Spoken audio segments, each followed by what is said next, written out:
Abigail Wescott, Chief Operating Officer of the Appalachian School of Law.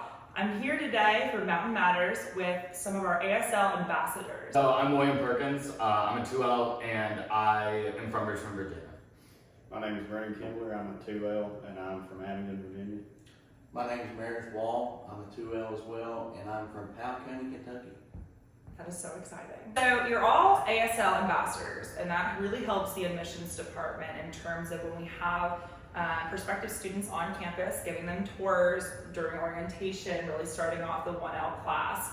Why exactly did you apply, because there was an application process, to become an ASL ambassador? I really appreciate what this school's done for me. I was glad to, be able to try and give back to it. It's given me a lot, so just thankful for the opportunity to do it. That's awesome. I honestly really enjoyed the advice that I received my 1L year from the student ambassadors, and just how clean cut and clear they were about some of just the things that you do in law school and how to handle it. So it was I just wanted to give them advice that I received as well. I kind of did something similar in undergrad. I was in what we call the Garnet Grace Society, and it's kind of the same gig, so just continuing it. You were also a part of other organizations on campus, correct? Can you tell us a little bit about the organizations that you're involved in, what you do for them, and why you joined them? Well, I'm part of the Republican Law Student Association. I'm vice president of it, and mostly just trying to share our views and just make a welcoming place for everybody. And then part of the SBA, and that's just trying to make this school better. So. Just like her, I'm in the Republican Law Student Association. I'm also on SBA. I'm treasurer of the Republican Law Student Association. I'm treasurer of Phi Alpha Delta. I'm president of the Federalist Society.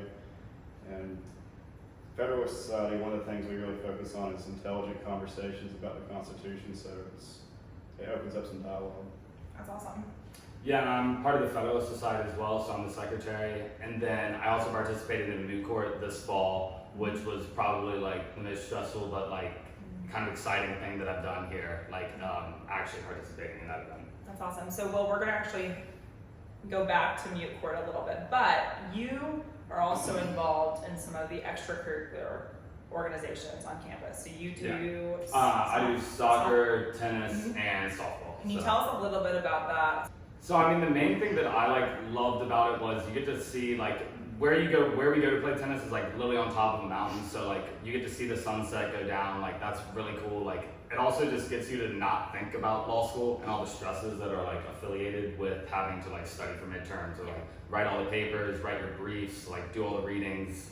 So it honestly just gives you a thing to almost exert some other type of activity out. And I think also having a balance between a physical life, an exercise, and an intelligent life that's a very key balance, and having a healthy lifestyle is very important. Very important. To be a successful person just in general, not even just a successful student. Yeah, very good. So, you already pinpointed this, but you were part of moot court. So moot court, for those of you who do not know, Will is going to explain, but the very key thing about Will being part of this is out of the 4 participants that actually competed in moot court, you were the only 2L. Can you tell us a little bit, one, about what moot court was and what that experience taught you in law school, and kind of for the broader range of what you want to do maybe after law school? So moot court in general was where we were given a facts and a record of a made up case that was made up by BALSA, which is another organization here on campus. And it was about almost sentencing guidelines and just an unfair, it was 3 main issues involving the Constitution, the 4th, 5th, and 8th Amendment. And it, you pretty much prepare a brief, you get to choose what side, or you're given a side, either appellee or appellant. I was on the appellee side, so I was arguing for the United States government, and it was just really interesting having to write your own brief, then practice it, and think you have to anticipate what these justices and judges are gonna ask you. So when you're up there, at home, you think you know how it's gonna go, and then you get up there and it's almost nothing what you expect.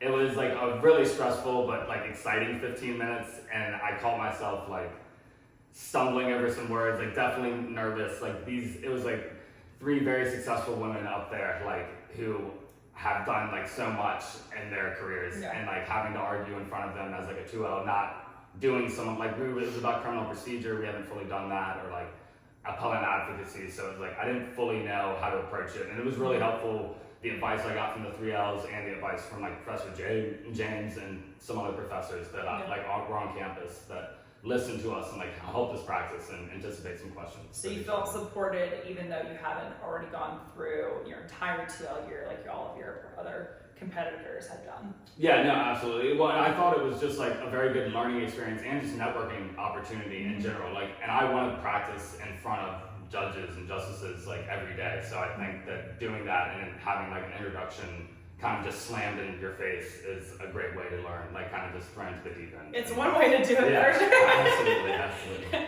So Brennon and Meredith, you were actually in the stands in the courtroom when Will was going. What was your perception of the room and kind of the experience of just watching the mute court?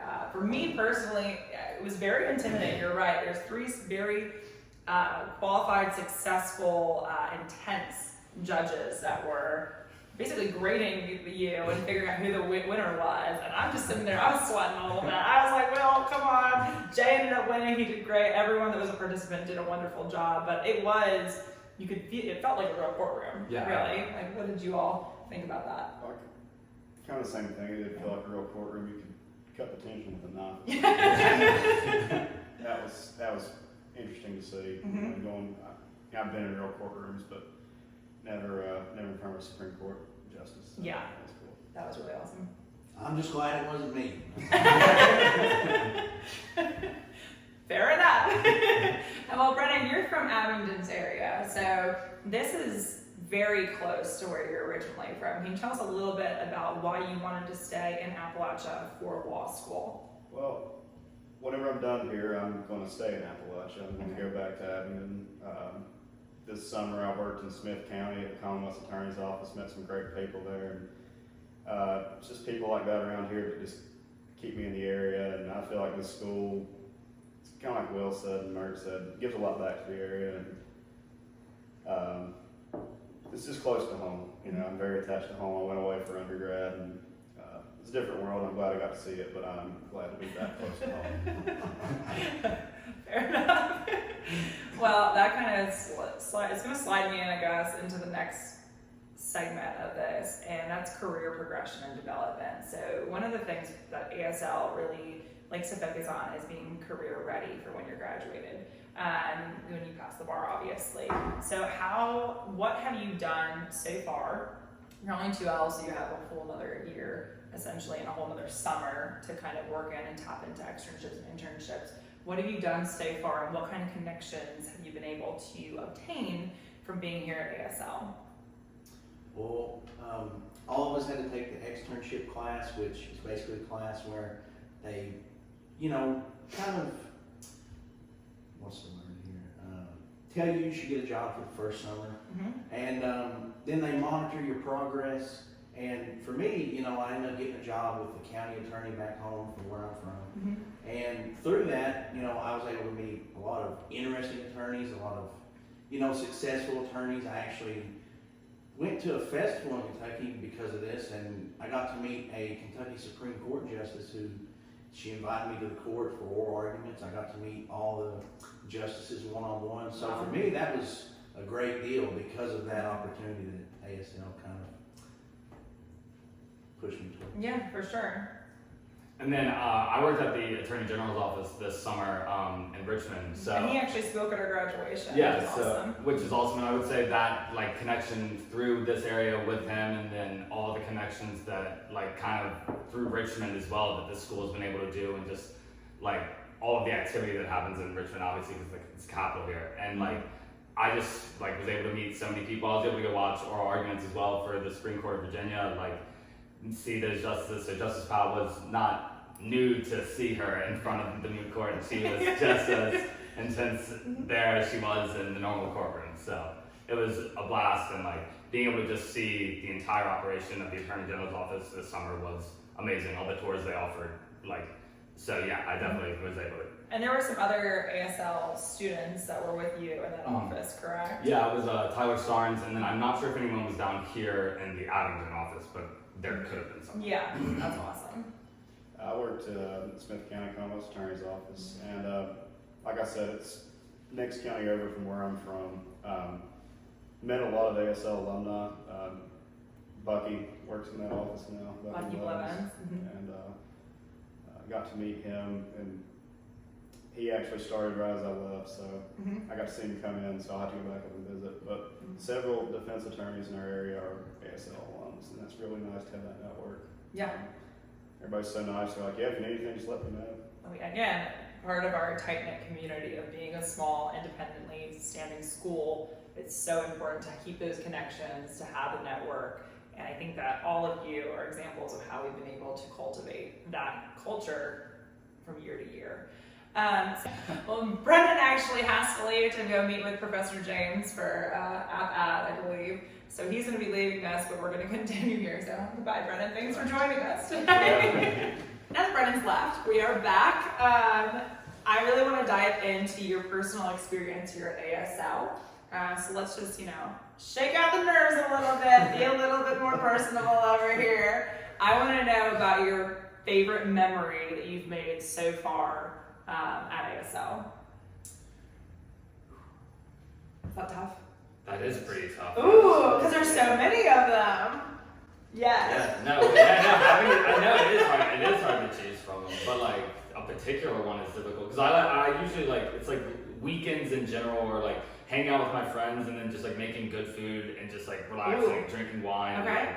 Or just so you drinking cook? anything. Yeah. Okay, what's your favorite thing to cook? That would be my lasagna. Like anything Italian. Like I love Italian. So Okay. if we just handled Italian, I would be fine for the rest of my life. So socially, just to kind of piggyback off of what Will said, at the end of last spring, during the middle of finals week, during the middle of the finals period, so like that Friday and Saturday, there was a day that probably 10 of us just went golfing for 2 whole days, and it was just great right in the middle because you're already tired, but you got to do more, so it was a good little pick-me-up right in the middle of it all.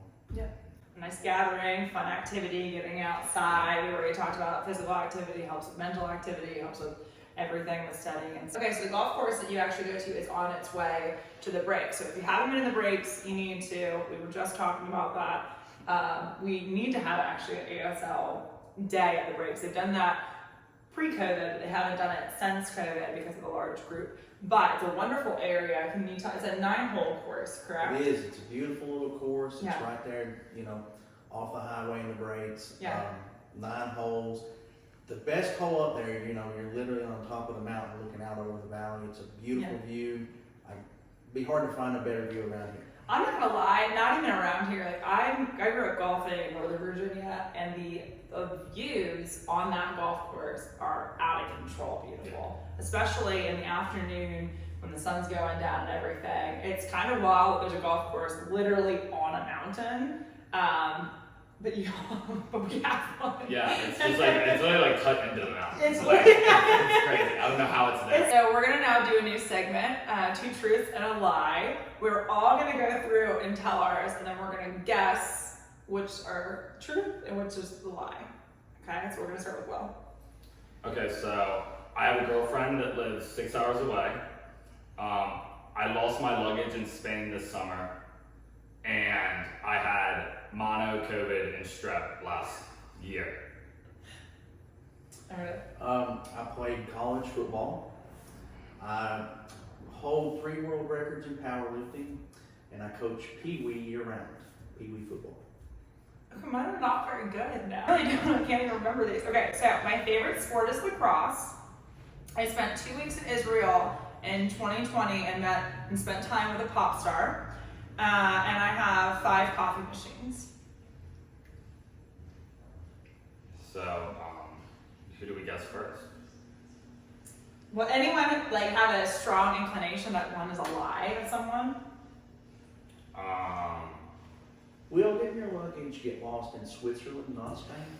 Yeah, I did. I really hate Switzerland. I love Spain.